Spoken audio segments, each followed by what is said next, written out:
আসসালামু আলাইকুম চাচা। ওয়ালাইকুম সালাম। দুলাল আসছো? জি। আম্মা, জি।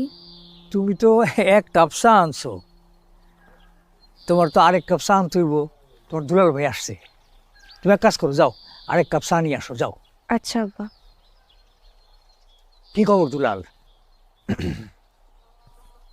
চাচা ওই কিছু টাকা জোগাড় করছি, হুম, আপনার লইয়া কাশেম চাচার ঘরে গিয়ে টাকাটা দিয়ে আসা দরকার। আলহামদুলিল্লাহ। তুমি তোমার বাবার ঋণ শোধ করার চেষ্টা করতেছো। তিনটে জিনিস মৃত্যুর পর মৃত ব্যক্তির কাজে আসে। এক হইল নেক আমল, দুই হইল সদকায়ে জারিয়া, আর তিন হইল সুসন্তানের দোয়া। তুমি তোমার বাবার ঋণ শোধ করার চেষ্টা করতেছো, এটা খুব ভালো সংবাদ। জানো, মসজিদ কমিটি আমার হজে যাওয়ার জন্য টাকা জোগাড় করছে। আমারও বহুদিনের ইচ্ছা হজে যাবার, কিন্তু আমারও যে একটা দায় আছে বাবা। কি দেয় চাচা?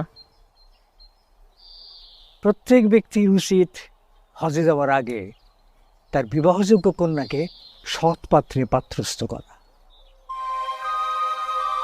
এখন তুমি বলো বাবা, লতার বিয়া না দিয়া আমি কি হজে যাইতে পারি? হ্যাঁ,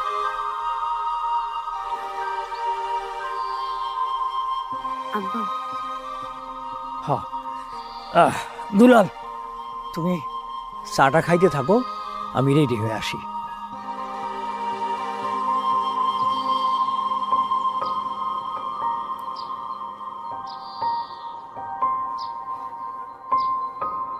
নাও খাও, খাও বলছি।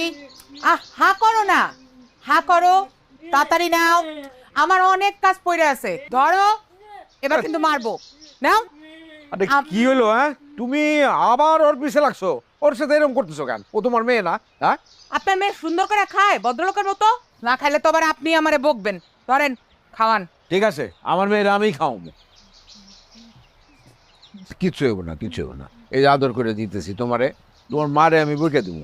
হ্যাঁ, খাও খাও খাও খাও, ধরো। কাশেম ভাই, কে? ও কাশেম ভাই, আমি। ও, আসসালামু আলাইকুম রহমতুল্লাহ। ওয়ালাইকুম আসসালাম রহমতুল্লাহ বারকাতুহু। কেমন আছেন? আছি ভালো জি।